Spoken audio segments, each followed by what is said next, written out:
BBC বাংলার সান্ধ্য অধিবেশন প্রবাহতে আপনাদের স্বাগত। আজ আপনাদের সাথে লন্ডন স্টুডিও থেকে আছি মানসী বড়ুয়া। ইন্নালিল্লাহ। মধ্যপ্রাচ্যে ছড়িয়ে পড়েছে তৃতীয় বিশ্বযুদ্ধ। চলছে হামলা পাল্টা হামলা।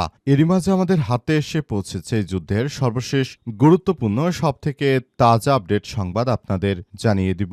পবিত্র কোরআন শরীফে সূরা মায়দার ৫১ নং আয়াতে আল্লাহ তাআলা জানিয়েছেন যে, হে মুমিন মুসলমানেরা, তোমরা ইহুদি এবং খ্রিস্টানদের তোমাদের বন্ধু বানিও না। তারপরও মধ্যপ্রাচ্যের মুসলিম নামধারী আরব রাষ্ট্রগুলো কিন্তু ইহুদিবাদী ইসরায়েলের সঙ্গেই তাদের ব্যবসা বাণিজ্য সম্পর্ক গড়ে তুলেছে। তাই এসব দেশে মার্কিন যুক্তরাষ্ট্রের সঙ্গে তারা বন্ধুত্ব পাতে মূলত মধ্যপ্রাচ্য ধ্বংস করেছে। আর মুসলিম শাসক হিসেবে তারা তাদের সেই রাজতন্ত্র টিকিয়ে রাখার জন্য তারা এমনভাবে আমেরিকার দালালি করেছে যে পুরো মধ্যপ্রাচ্য জুড়ে তারা একরকম মুসলিম বিশ্ব থেকে বিচ্ছিন্ন হয়ে যাচ্ছে। শুধু তারা নামেই মুসলিম, কিন্তু কাজে তাদের ইহুদি কার্যকলাপ। এদের বিরুদ্ধে ইরানের সর্বোচ্চ ধর্মীয় নেতা আয়াতুল্লাহ আলী খামেনি তিনি বীর সিংহ পুরুষের মতো লড়াই করে গেছেন। তিনি ইহুদিবাদী ইসরায়েল কিংবা মার্কিন যুক্তরাষ্ট্রের কাছে মাথা নত করেননি।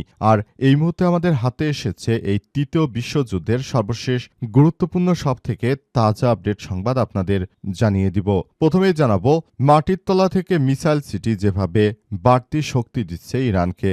আলহামদুলিল্লাহ, মধ্যপ্রাচ্যে যুদ্ধ শুরু হওয়ার পর এ পর্যন্ত মার্কিন যুক্তরাষ্ট্রকে বাপের নাম ভুলিয়ে দিচ্ছে ইরান। মার্কিন যুক্তরাষ্ট্র এতটাই শক্তিশালী নিজেরা যে তারা এখন ইরানের হামলায় সবকিছু তাদের তছনছ হয়ে গেছে। এমনকি ইহুদিবাদী ইসরায়েলের প্রধানমন্ত্রী বেঞ্জামিন নেতানিয়াহু তার বাড়িতেও হামলা চালানো হয়েছে এবং ইরানের এই মাটির নিচের ক্ষেপণাস্ত্র এবং মিসাইল দিয়ে তারা নেতানিয়াহুর বাড়ি ঘর গুড়িয়ে দিয়েছে। সেখানে নেতানিয়াহুর পরিবারের বেশ কয়েকজন সদস্য মারা গেছে। পাশাপাশি ইসরায়েলের যে জেনারেল ছিল নেতানিয়াহুর বাড়িতে তারাও মারা গেছেন বলে জানা গেছে।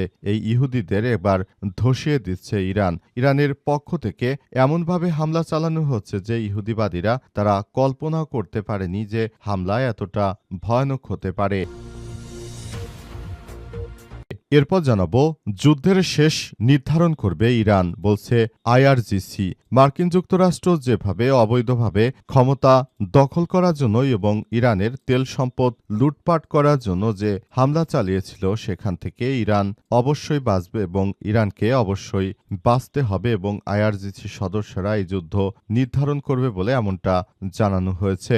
সেখানে বলা হয়েছে যে যে যুদ্ধ যুক্তরাষ্ট্র শুরু করেছে সেই যুদ্ধ ইরানের ইসলামী বিপ্লবী গার্ড বাহিনী শেষ করবে। এই যুদ্ধ নিয়ে ট্রাম্পের মাথা ব্যথা শুরু হয়ে গেছে। এদিকে পুতিনের সঙ্গে যুদ্ধ নিয়ে ট্রাম্পের ফোনালাপ, শীঘ্রই ইরান যুদ্ধ বন্ধ করতে বাধ্য হবে যুক্তরাষ্ট্র।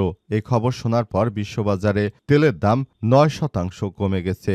আলহামদুলিল্লাহ, অবশেষে পুতিনের সঙ্গে মার্কিন যুক্তরাষ্ট্রের প্রধানমন্ত্রী ট্রাম্প কথা বলে তারপর তিনি শিওর হয়েছেন যে ইরানের সঙ্গে এই মুহূর্তে পুতিনও রয়েছে। সুতরাং মার্কিন যুক্তরাষ্ট্র এই যুদ্ধ করলে তারা জিতবে না। তাই এই যুদ্ধ তড়িঘড়ি করে বন্ধ করার কথা জানাচ্ছেন তিনি। এই যুদ্ধ বন্ধ হয়ে গেলে তারপর মধ্যপ্রাচ্যে আশা করা যায় আর সমস্যা থাকবে না।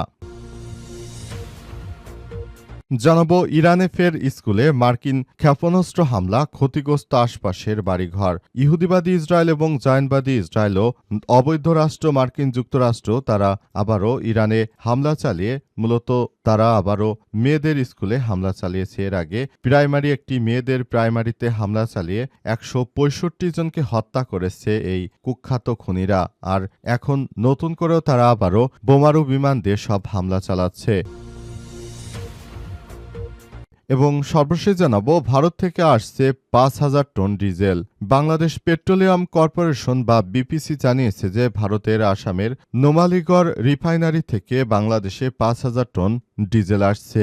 এই জ্বালানি তেল পাইপলাইনের মাধ্যমে দেশে পৌঁছাবে বলে আশা প্রকাশ করা হচ্ছে। প্রিয় দর্শক, এতক্ষণ শুনছিলেন সংবাদ শিরোনাম, এবারে বিস্তারিত। তবে তার আগে বন্ধুরা অনুরোধ থাকবে, এই সংবাদটিতে একটি লাইক দিন। এই চ্যানেলে আপনি নতুন হয়ে থাকলে আমাদের সংবাদটি দেখতে দেখতে চ্যানেলটি সাবস্ক্রাইব করে রাখুন। কমেন্ট করে বন্ধুরা আপনার মূল্যবান মতামত জানিয়ে দিন। জানিয়ে দিন আপনি বিশ্বের কোন দেশ থেকে বা বাংলাদেশের কোন স্থান থেকে আমাদের সংবাদটি দেখছেন এবং শুনছেন। আর বন্ধুরা, সংবাদটি আপনার সোশ্যাল মিডিয়া ফেসবুকে শেয়ার করে বন্ধুদেরও দেখার সুযোগ করে দিন। এবারে বিস্তারিত।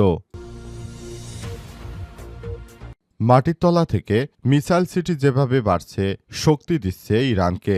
মধ্যপ্রাচ্য এখন যে যুদ্ধ চলছে তার কেন্দ্রে রয়েছে ইরানের বিশাল ক্ষেপণাস্ত্র ভাণ্ডার। ২০২২ সালে মার্কিন সেন্ট্রাল কমান্ডোর এক হিসেব অনুযায়ী ইরানের কাছে ৩,০০০-এরও বেশি ব্যালিস্টিক ক্ষেপণাস্ত্র রয়েছে। গত এক দশকে এই ক্ষেপণাস্ত্রের নিশানার নির্ভুলতাও অনেক বেড়েছে। ইরানের কাছে পারমাণবিক অস্ত্র নেই, আমেরিকায় পৌঁছানোর মতো দূরপাল্লার ক্ষেপণাস্ত্রও নেই। তবে প্রচলিত অস্ত্রের দিক থেকে তাদের এই ক্ষেপণাস্ত্র ভাণ্ডার পশ্চিমা দেশগুলোর জন্য বড় উদ্বেগের বিষয় হিসেবে দাঁড়িয়েছে। বিশেষ করে ইরানের চিরশত্রু ইসরায়েল ও আমেরিকা এই ভাণ্ডার নিয়ে সতর্ক। ইরানের কাছে আধুনিক যুদ্ধবিমান নেই। মানধাত্তার আমলের মিগ-29 ও টমক্যাট F-14 ছাড়া তাদের বিমান বাহিনী খুবই দুর্বল। জুনে টানা ১২ দিনের হামলায় আকাশ প্রতিরক্ষা অনেকটা ভেঙে পড়েছে। তাই ক্ষেপণাস্ত্র ভাণ্ডারই এখন ইরানের প্রধান ভরসা। সামরিক বিশ্লেষকরা দিয়াগো পুদিলো বলেছেন, ইরানের প্রায় ২,০০০ ক্ষেপণাস্ত্র মধ্যপ্রাচ্যের বিভিন্ন দেশে আঘাত করতে পারে। এর পাশাপাশি ইরানের কাছে বড় সংখ্যায় কামিকাজি ড্রোন ও ক্রুজ ক্ষেপণাস্ত্র রয়েছে। এগুলো দিয়ে তারা এই সব কিছু তছনছ করে দিতে পারে বলে এমনটাই জানা যাচ্ছে।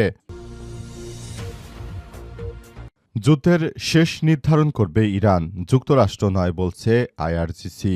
ইরানের ইসলামী বিপ্লবী গার্ড বাহিনী বা আইআরজিসি সদস্যরা জানিয়েছে যে তারা এই যুদ্ধ শেষটা নির্ধারণ করবে। যুদ্ধ কতদিন হবে, কিভাবে হবে এবং এই যুদ্ধের ফলে কিভাবে কি করা হবে সবকিছু ইরানের ইসলামী বিপ্লবী গার্ড বাহিনী বা আইআরজিসিরাই করবে বলে এমনটাই জানানো হয়েছে।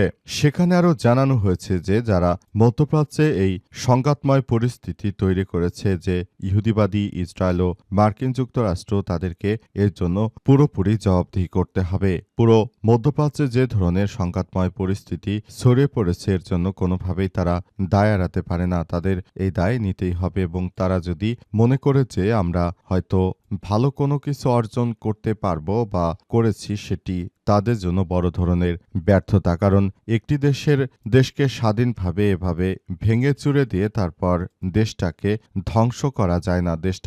দেশের যে একটি সমৃদ্ধশালী ইতিহাস রয়েছে, যে পুরো বিশ্বের বুকে যে ধরনের একটি কার্যক্রম পরিস্থিতি তৈরি হয়েছে, সেগুলো আসলে এখন দেখা যাচ্ছে ইরান কতটা একটি উন্নত জাতি। তারা সবসময় নিজেদের দেশের এবং দেশের মানুষকে নিয়ে তারা মনে করে, কিন্তু তারা কখনোই এসব বিদেশিদের নিয়ে তারা ভাবে না। তারা সবসময় বাংলাদেশের জাতীয়তাবাদের মতো ইরানের জাতীয়তাবাদ রয়েছে, অর্থাৎ ইরানের যারা সাধারণ মানুষ রয়েছে তারা কিন্তু নিজের দেশের সরকারের পক্ষে কাজ করছে। এজন্য ইহুদিবাদীরা এখন পর্যন্ত তাদের বিরুদ্ধে বড় ধরনের কোনো সংঘাত করে লাভবান হতে পারেনি। শীঘ্রই ইরান যুদ্ধের অবসান ঘটবে, পুতিনের সঙ্গে ফোনালাপের পর ডোনাল্ড ট্রাম্প। পুতিনের সঙ্গে ফোনালাপের পর ডোনাল্ড ট্রাম্প জানিয়েছেন যে আমরা শীঘ্রই এই যুদ্ধ বন্ধ করতে যাচ্ছি। ট্রাম্প এই কথা জানানোর পর পুরো মধ্যপ্রাচ্য জুড়ে এখন স্বস্তির সংবাদ বইছে।